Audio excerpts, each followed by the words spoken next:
สียงคลื่นธรรมบอกหลักธรรมให้คลายความเหงา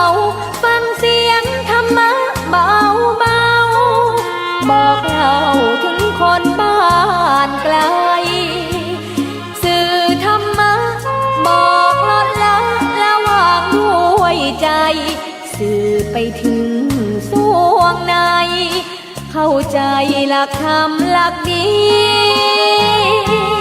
พลิ้วเพลงธรรมผูกสัมพันธ์จิตใจร่าเริงฟังสาระธรรมะบันเทิงรื่นเริงในชีวิตยามวันว่างเดินทางไปเยี่ยมสถานีนัดพบกันน้องพี่วันนี้วันดีวันเสาร์สวดมนต์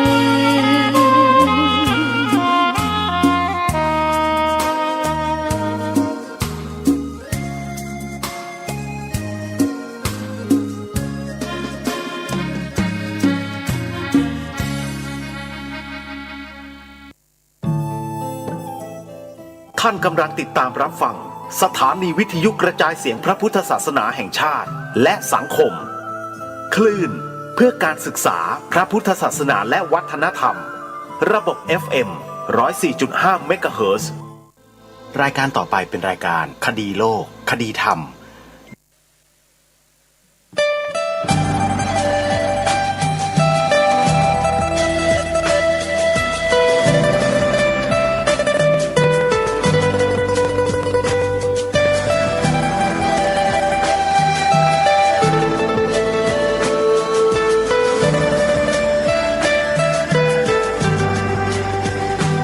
กล้าคิดก็ต้องกล้าทำอย่ากลัวถ้าทำความดี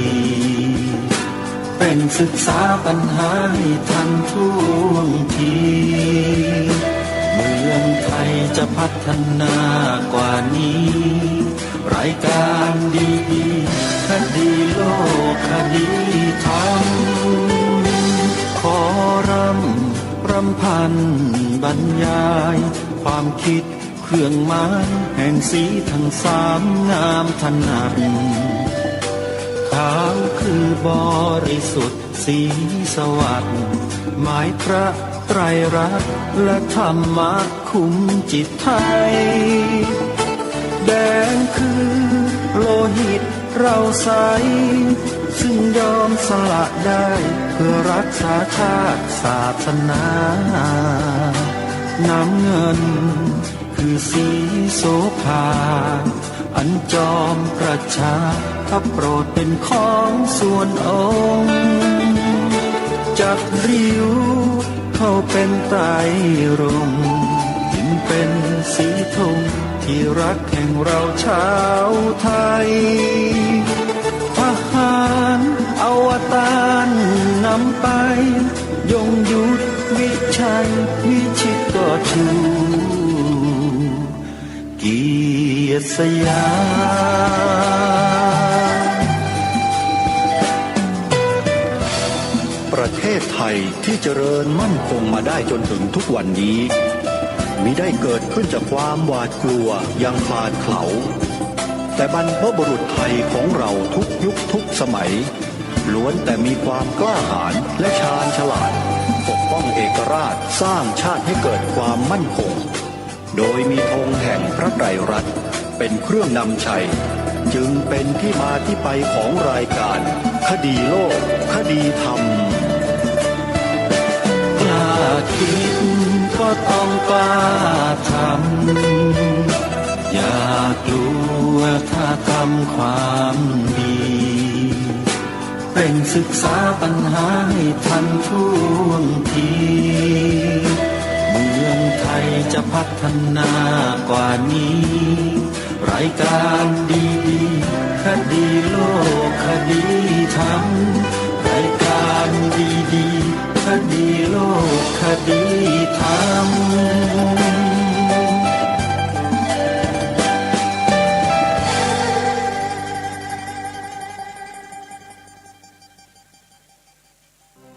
ค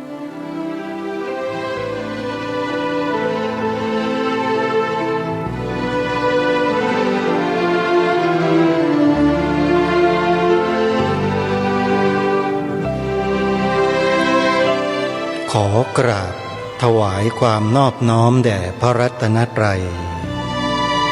ถวายความเคารพพระมหาเถระพระเถรานุเถระ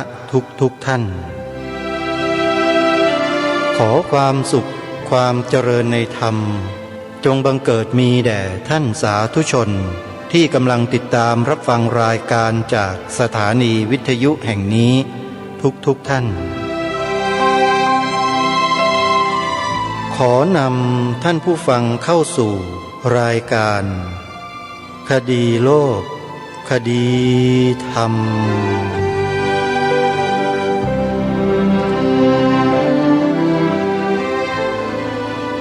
พบกันวันนี้วันขึ้น2 ค่ำเดือนยี่วันนี้ตรงกับวันอังคารที่4 มกราคมพระพุทธศักราช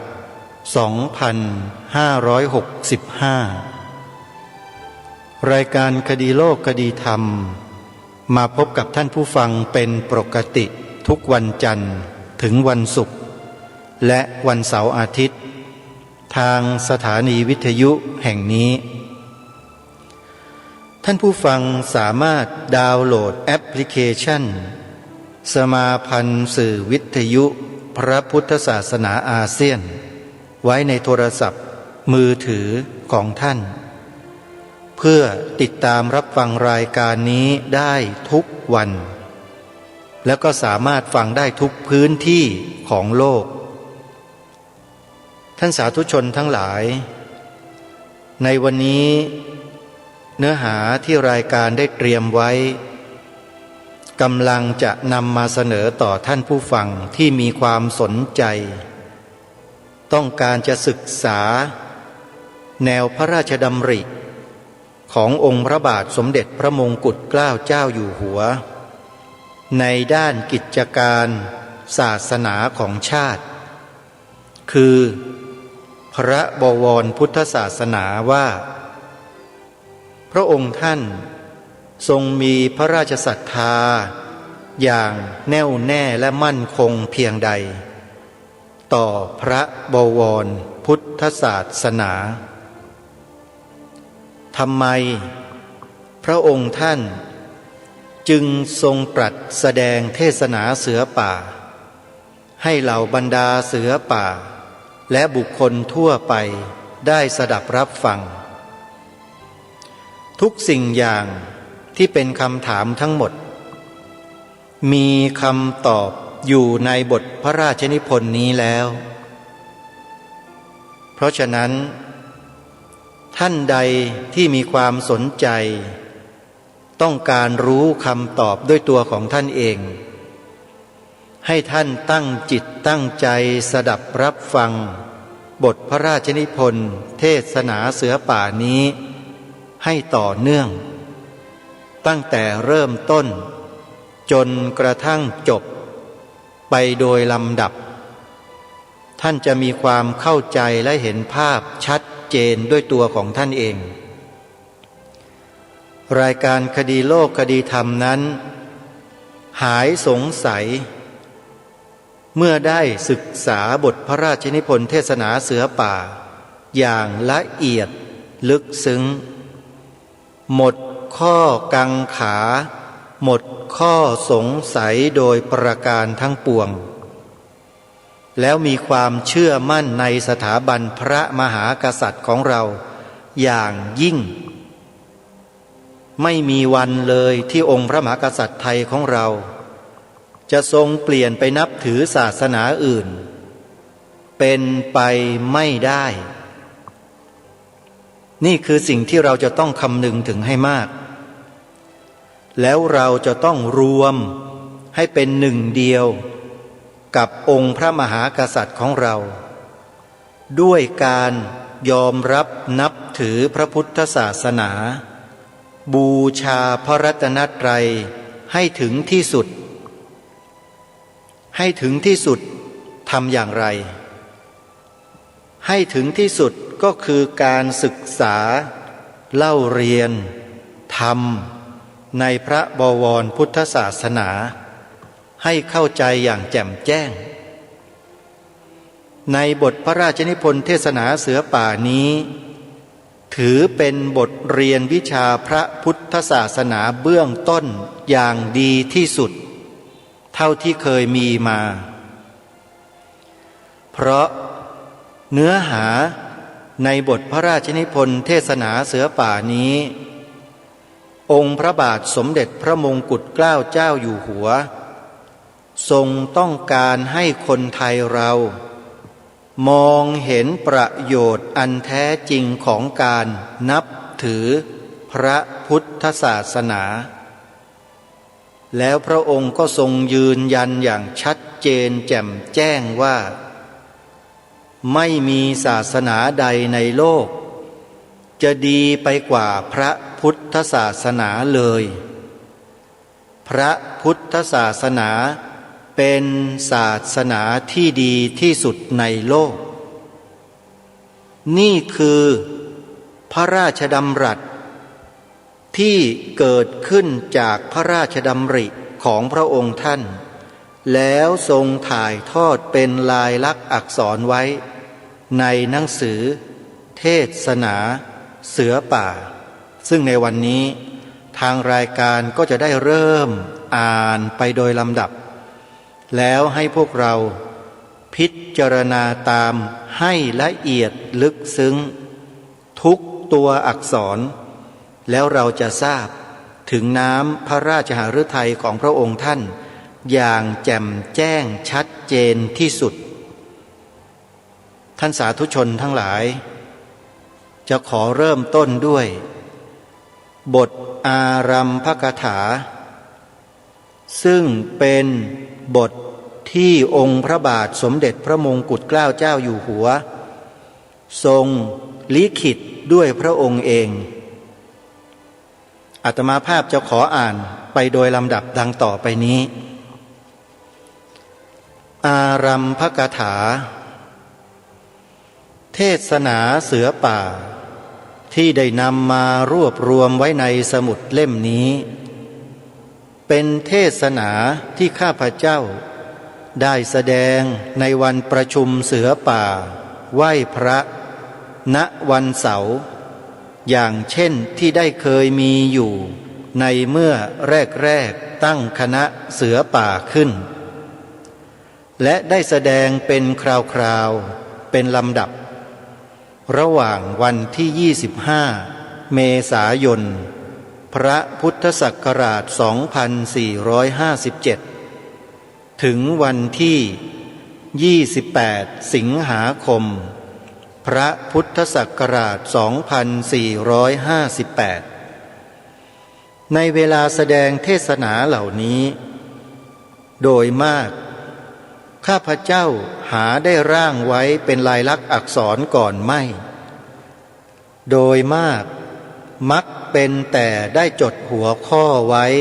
พอเป็นเครื่องแนะให้นึกออกแล้วและแสดงด้วยปากเปล่ามีผู้จดชวเลขตามไปในขณะที่แสดงนั้นเองเทศนานั้นๆผู้ฟังโดยมากได้แสดงความปรารถนา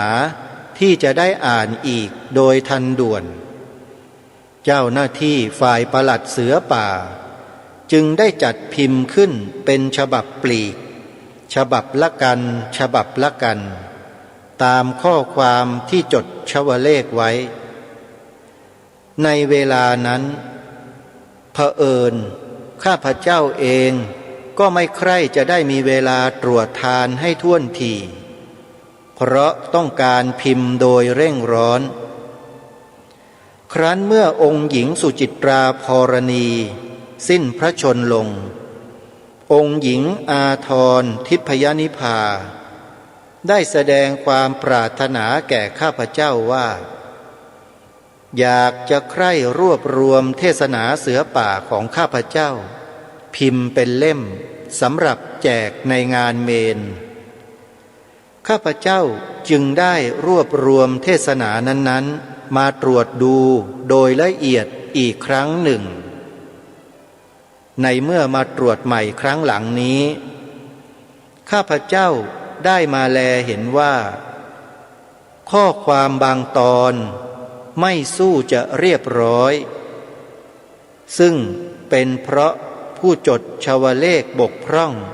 ในความเข้าใจทางธรรมะและศัพท์ต่างๆนั้นบ้าง แต่โดยมากก็เป็นเพราะข้าพเจ้าเองได้พูดฟั่นเฟือไปบ้าง ตามวิสัยของผู้ที่พูดโดยจริงใจ นึกอะไรออกในขณะนั้นก็พูดไปโดยมิทันหวนคำนึงว่าถ้าคำพูดนั้นๆจะมาจดลงเป็นลายลักษณ์อักษรแล้วอาจทำให้ผู้อ่านรู้สึกเป็นของรุนแรงหรือฟั่นเฟือเกินไปได้เหตุฉะนี้เมื่อมาตรวจใหม่ครั้งหลังนี้ข้าพเจ้าจึงได้แก้ไขดัดแปลงข้อความต่างๆในเทศนานั้นๆเป็นอันมากทั้งข้อความที่ฟั่นเฟือได้ตัดออกเสียทั้งวรรคก็มีแต่ถึงแม้ได้แก้ไขตัดทอนเป็นอันมากเช่นนี้แล้วก็ดีข้อความในเทศนานั้นๆก็ยังเป็นอันคงมีอยู่ตามเดิมไม่ผิดแผกแปลกไปเลยอันหนึ่งหนังสือเล่มนี้อาจจะแพร่หลายไปถึงมือบุคคลหลายจำพวกหลายชนิดข้าพเจ้าจึงอยากจะใคร่ออกตัวเสียในที่นี้ว่าในการแสดงเทศนาที่รวบรวมอยู่ในเล่มนี้ข้าพเจ้ามิได้เจตนาเลยที่จะให้เป็นอย่างเทศนาของพระภิกษุสั่งสอนคฤหัสถ์ความตั้งใจขั้นต้นของข้าพเจ้ามีอยู่เพียงแต่จะพูดโดยจริงใจและอย่างตรงๆกับเพื่อนผู้ร่วมคณะเสือป่าแต่ถ้าผู้อ่านที่ไม่ใช่เสือป่าได้อ่านข้อความเหล่านี้แล้วและเล็งเห็นว่าเป็นประโยชน์อยู่บ้างแล้วข้าพเจ้าก็จะยินดีหาน้อยไม่ลงพระประมาพิไทยสนามจันทร์วันที่27กุมภาพันธ์พระพุทธศักราช2462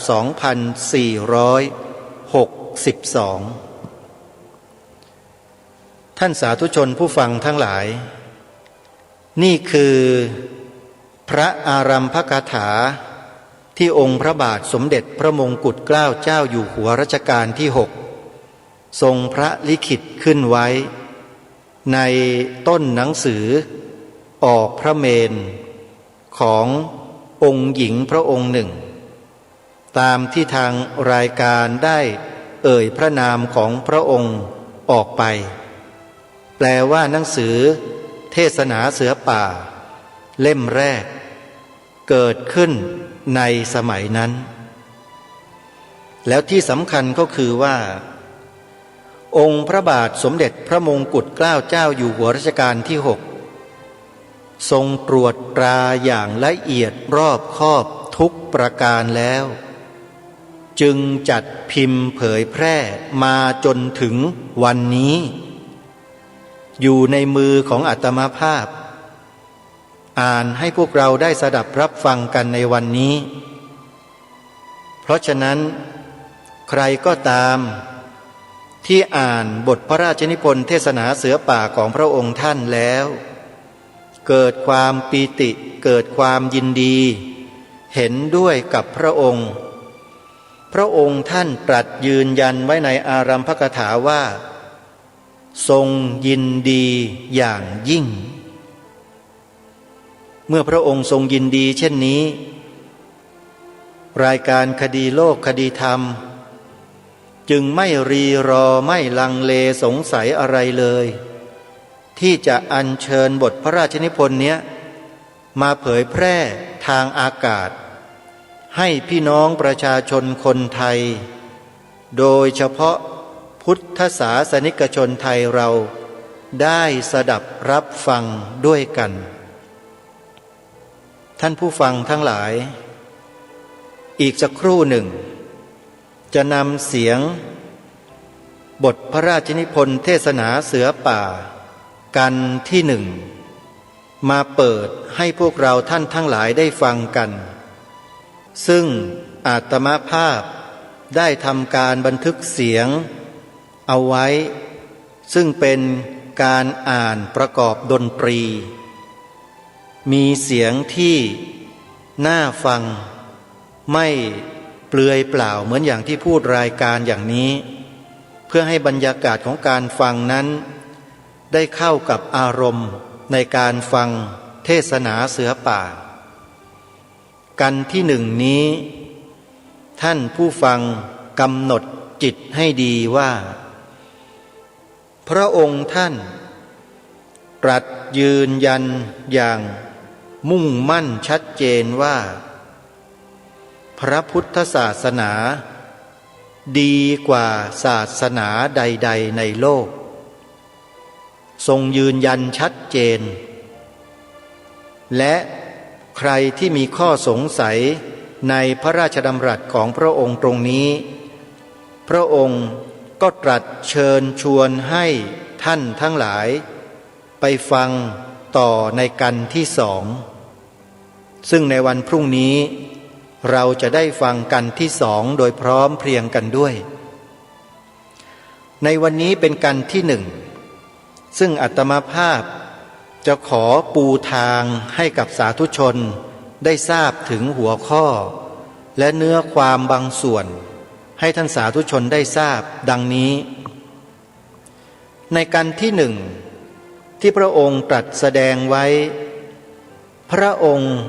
พระราชทานหัวข้อชื่อเรื่องไว้ว่าความจำเป็นที่จะมีศาสนาตรงนี้หมายความว่าอะไรหมายความว่าพระองค์ท่านกำลังยืนยันกับพวกเราทั้งหลายทั้งปวงว่าการนับถือศาสนานั้นมีความจำเป็นส่วนจะจำเป็นอย่างไรแค่ไหนขนาดไหนนั้นเดี๋ยวเราไปติดตามรับฟังในกันที่หนึ่งพร้อมๆกันอาตมาภาพจะนำเสียงที่อาตมาภาพได้ทำการบันทึกไว้นั้นมาเปิดให้เราฟังกันในรูปของเทปที่ได้บันทึกไว้ในอดีตเดี๋ยวเราไปติดตามรับฟังพร้อมๆกันได้ณบัดนี้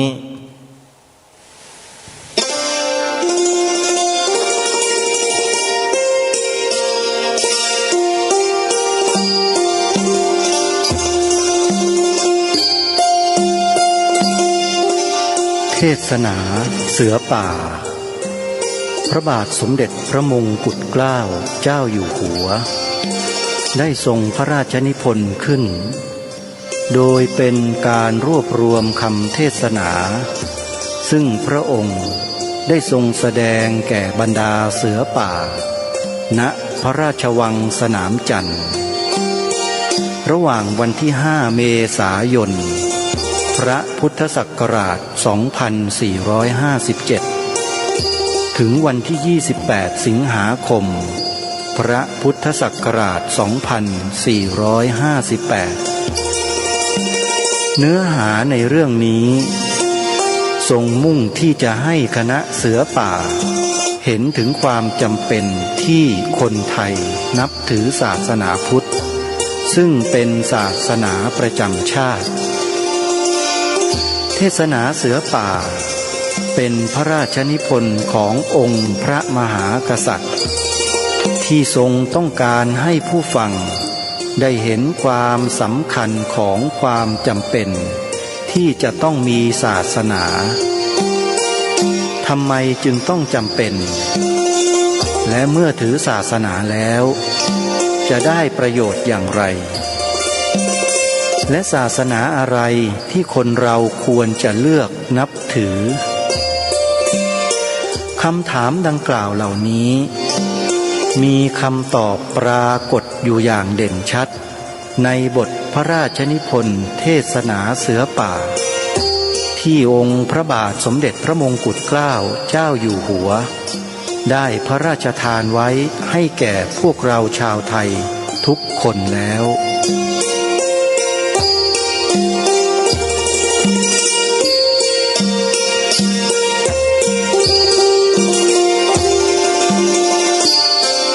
อารัมภกถาเทศนาเสือป่าที่ได้นำมารวบรวมไว้ในสมุดเล่มนี้เป็นเทศนาที่ข้าพเจ้าได้แสดงในวันประชุมเสือป่าไหว้พระณวันเสาร์อย่างเช่นที่ได้เคยมีอยู่ในเมื่อแรกๆตั้งคณะเสือป่าขึ้นและได้แสดงเป็นคราวๆเป็นลำดับระหว่างวันที่25เมษายนพระพุทธศักราช2457ถึงวันที่28สิงหาคมพระพุทธศักราช2458ในเวลาแสดงเทศนาเหล่านี้โดยมากข้าพเจ้าหาได้ร่างไว้เป็นลายลักษณ์อักษรก่อนไม่โดยมากมักเป็นแต่ได้จดหัวข้อไว้พอเป็นเครื่องแนะให้นึกออกแล้วและแสดงโดยปากเปล่ามีผู้จดชาวเลขตามไปในขณะที่แสดงนั้นเองเทศนานั้นๆผู้ฟังโดยมากได้แสดงความปรารถนาที่จะได้อ่านอีกโดยทันด่วนเจ้าหน้าที่ฝ่ายปลัดเสือป่าจึงได้จัดพิมพ์ขึ้นเป็นฉบับปลีกฉบับละกันฉบับละกันตามข้อความที่จดชาวเลขไว้ในเวลานั้นเผอิญข้าพเจ้าเองก็ไม่ใคร่จะได้มีเวลาตรวจทานให้ท่วนทีเพราะต้องการพิมพ์โดยเร่งร้อนครั้นเมื่อองค์หญิงสุจิตราพรณีสิ้นพระชนม์ลงองค์หญิงอาทรทิพยนิพาได้แสดงความปรารถนาแก่ข้าพเจ้าว่าอยากจะใคร่รวบรวมเทศนาเสือป่าของข้าพเจ้า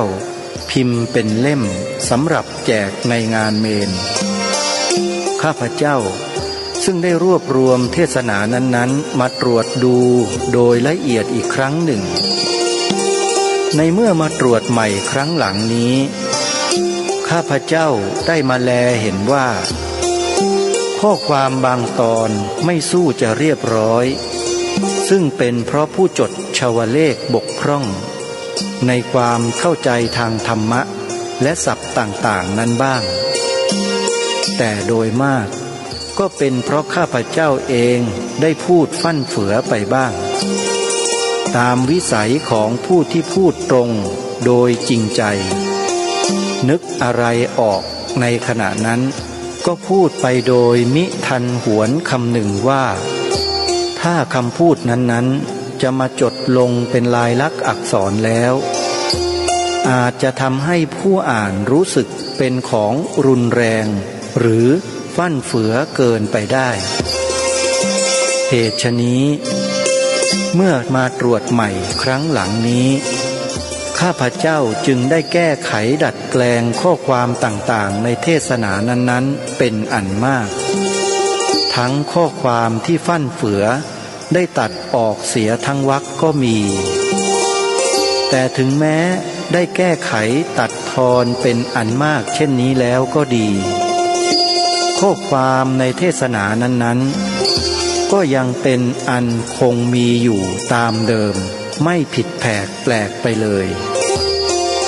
อันหนึ่งหนังสือเล่มนี้อาจจะแพร่หลายไปถึงมือบุคคลหลายจำพวกหลายชนิดข้าพเจ้าจึงอยากจะใคร่ออกตัวเสียในที่นี้ว่า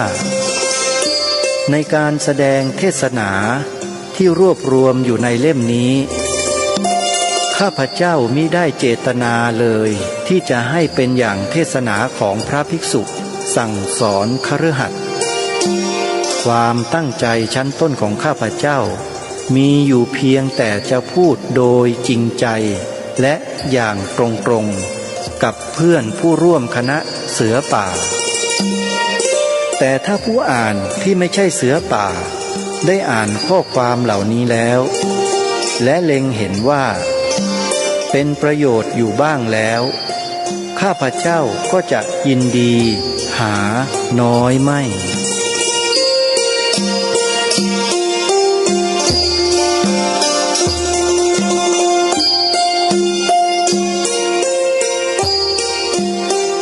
กันที่หนึ่งความจำเป็นที่จะมีศาสนาตามธรรมเนียมวันเสาร์ได้เคยพูดถึงแบบสั่งสอนบัดนี้แบบสั่งสอนก็หมดไปแล้วตอนหนึ่งแต่นี้ต่อไปจะเริ่มแสดงด้วยส่วนใจของเสือป่าคือมโนกรรมการปกครองใจของตนเองตามธรรมดานักรบไม่ว่าจะชาติใด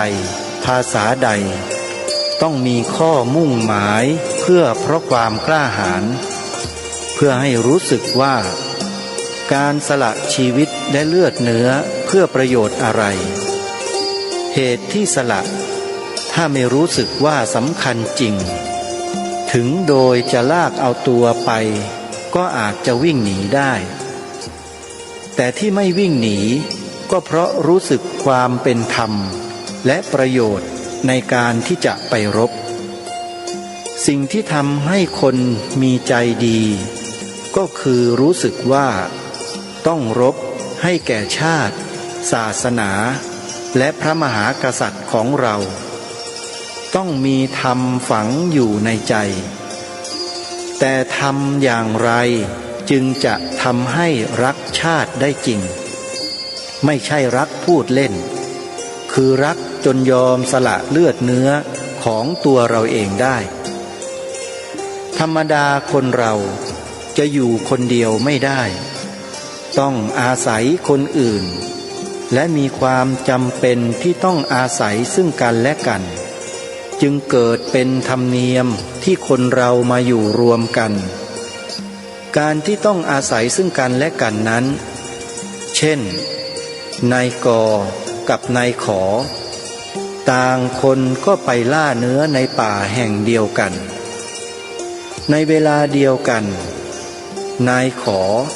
เป็นผู้ยิงเนื้อตายและจะเอาเนื้อนั้นไปนายกไม่ยอมว่าเป็นเนื้ออยู่ใกล้นายกควรจะเป็นของนายกต่างคนต่างไม่ยอมจึงวิวาทกันนายกต้องถูกตีศีรษะแตกไปข้างหนึ่งนายขอจึงได้เนื้อไปคราวนี้นายกเห็นว่า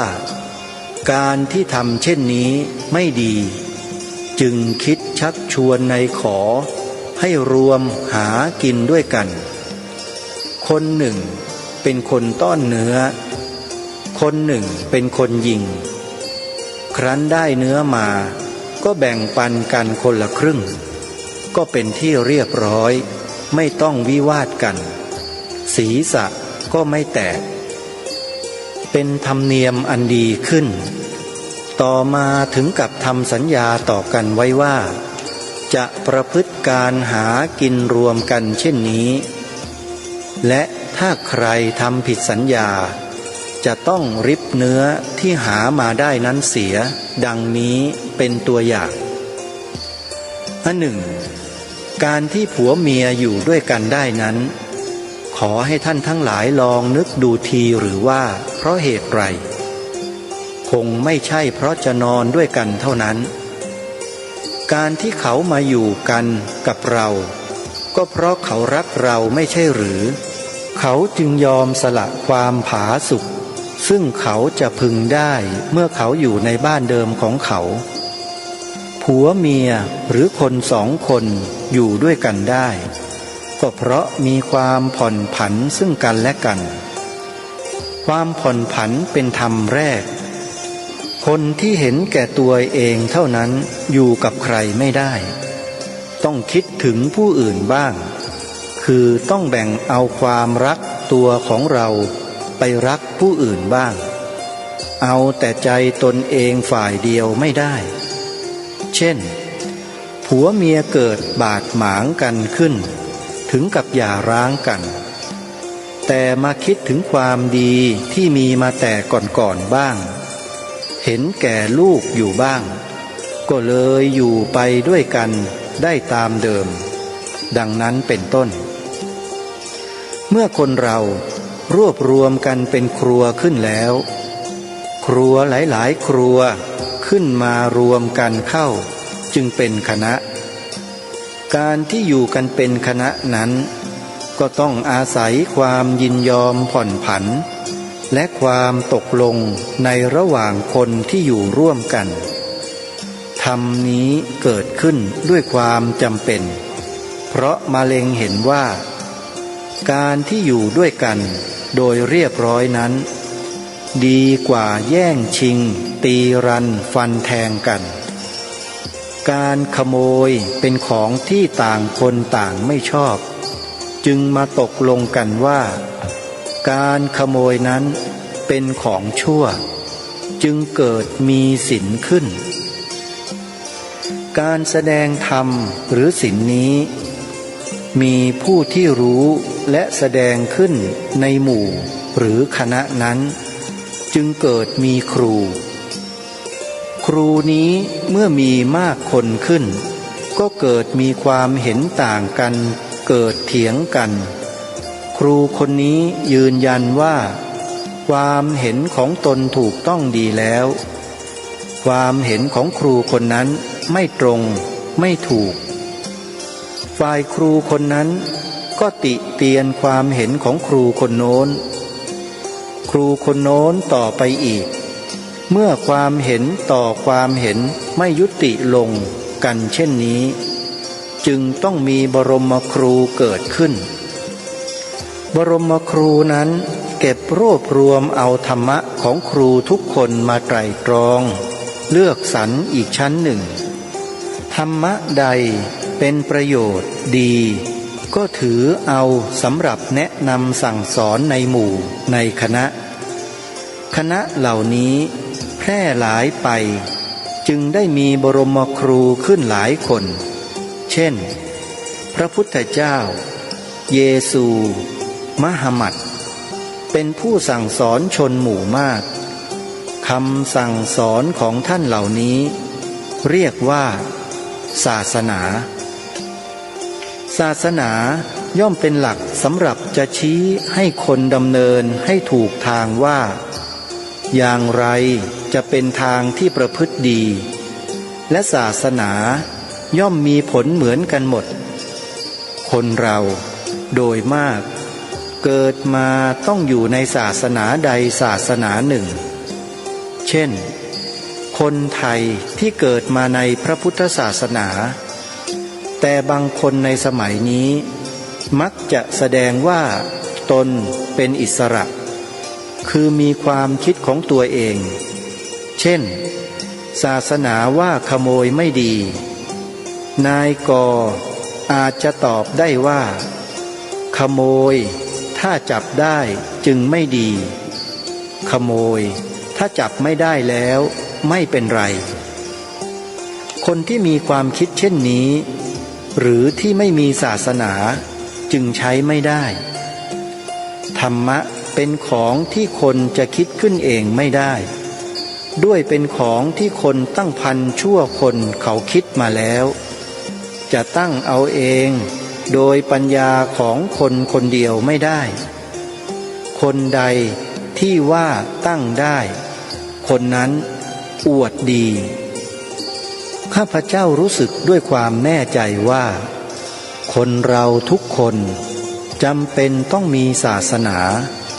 และเป็นธรรมดาเพราะเหตุที่ข้าพเจ้าเองถือพระพุทธศาสนาก็ย่อมจะต้องเห็นว่าพระพุทธศาสนาดีกว่าศาสนาใดๆในโลกการที่เห็นว่าดีกว่าศาสนาใดๆในโลกเช่นนี้ข้าพเจ้ามีเหตุผลพอที่จะทำให้เห็นเช่นนั้นดังจะได้แสดงต่อไปข้างหน้า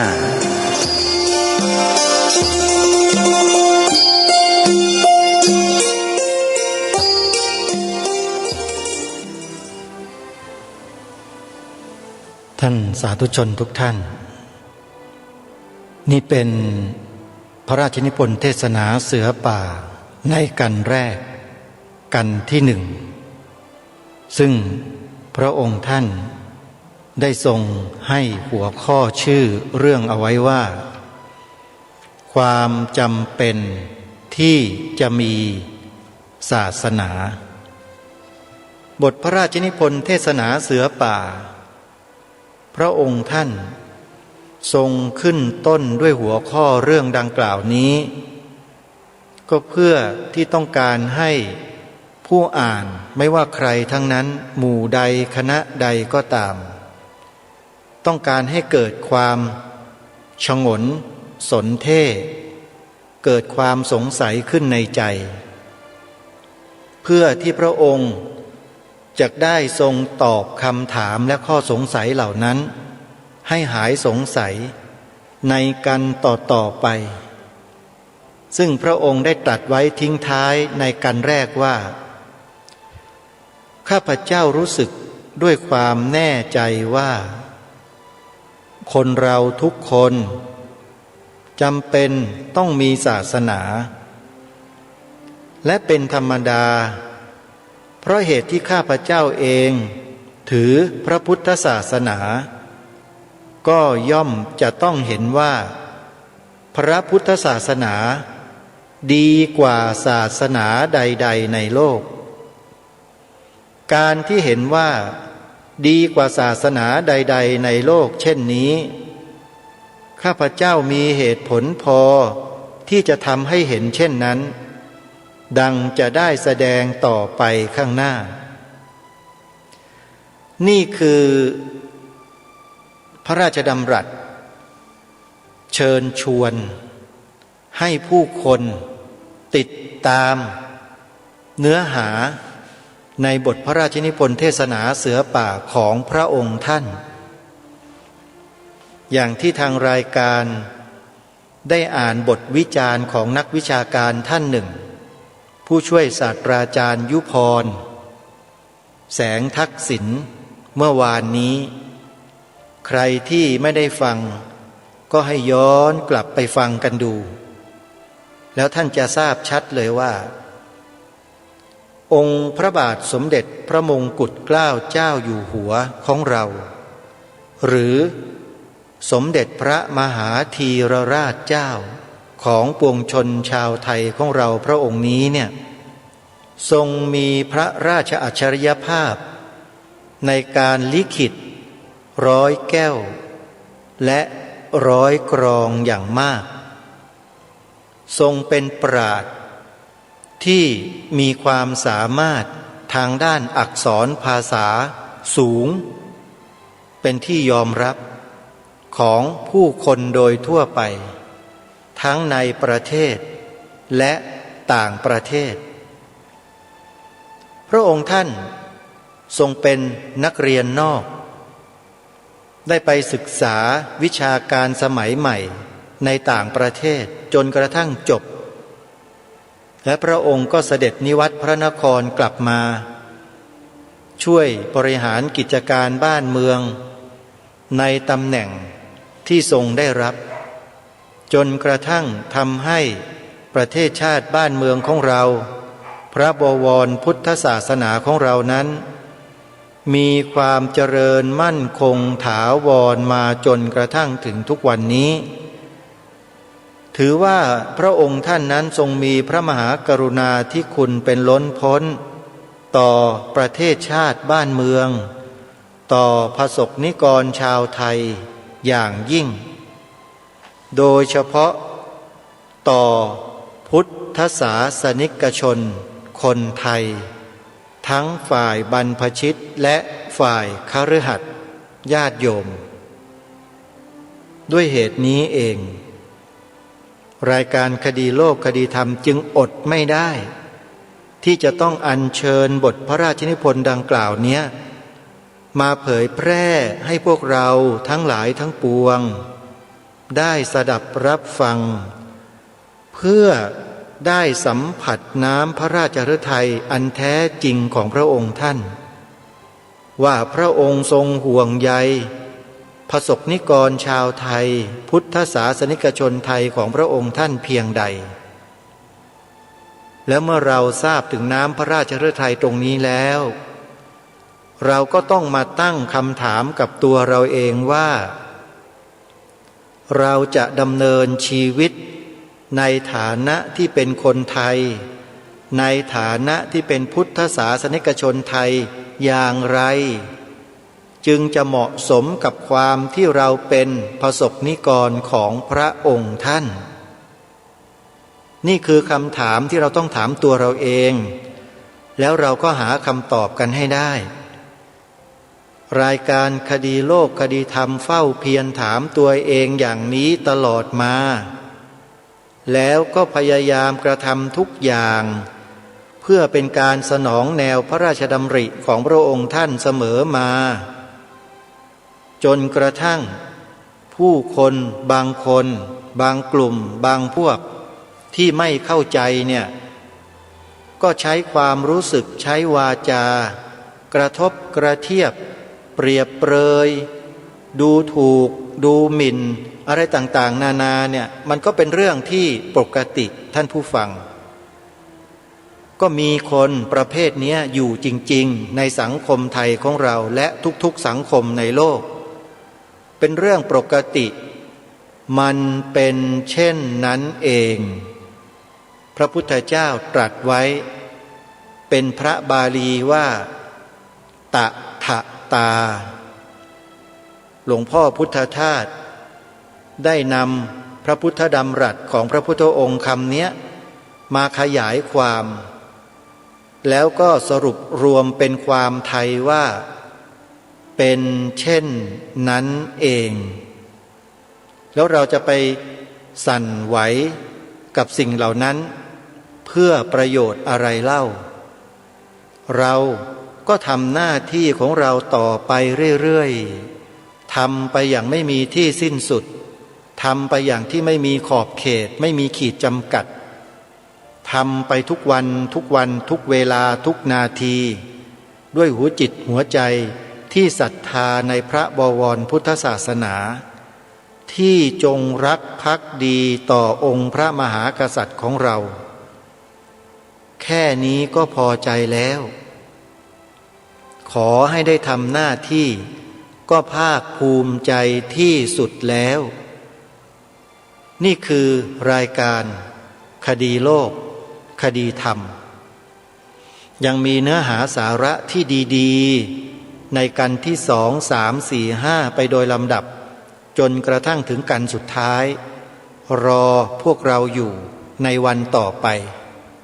เดี๋ยวเรามาติดตามรับฟังกันต่อในวันพรุ่งนี้สำหรับวันนี้เวลาของรายการหมดลงแล้วอาตมาภาพพระครูปลัดนรงค์ฤทธิ์อุปรกิโตผู้บริหารสถานีโทรทัศน์ดีทีวีพิธีกรหลักรายการตระเวนคนตระเวนธรรมวิทยากรรายการคดีโลกคดีธรรมต้องขออำลาญาติโยมสาธุชนในรายการวันนี้ไว้แต่เพียงเท่านี้ไว้พบกันใหม่ในวันต่อไปขอความสุขสวัสดีในธรรมแห่งองค์สมเด็จพระบรมศาสดาสัมมาสัมพุทธเจ้าจงเกิดมีขึ้นในจิตใจของท่านผู้ฟังทุกท่านทุกคนเทอญขอเจริญพร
ที่จบไปแล้วนั้นเป็นรายการคดีโลกคดีธรรมดำเนินรายการโดยพระครูปลัดณรงค์ฤทธิ์ นมัสการเจ้าค่ะวิกฤตโควิด -19 จะมีหลักธรรมใดช่วยได้บ้างไหมเจ้าคะเจริญพรสมัยพุทธกาลเกิดเหตุโรคระบาดในเมืองไวสาลีพระพุทธเจ้าให้คณะสงฆ์สวดพระพุทธมนต์เพื่อความเป็นสิริมงคลของบ้านเมืองและให้ประชาชนมีสติเกิดปัญญารอดพ้นจากภัยพิบัติได้สถานการณ์นี้ทุกคนตระหนักแต่อย่าตื่นตระหนกคนไทยต้องมีสติเพื่อฝ่าวิกฤตโควิด -19 ไปด้วยกัน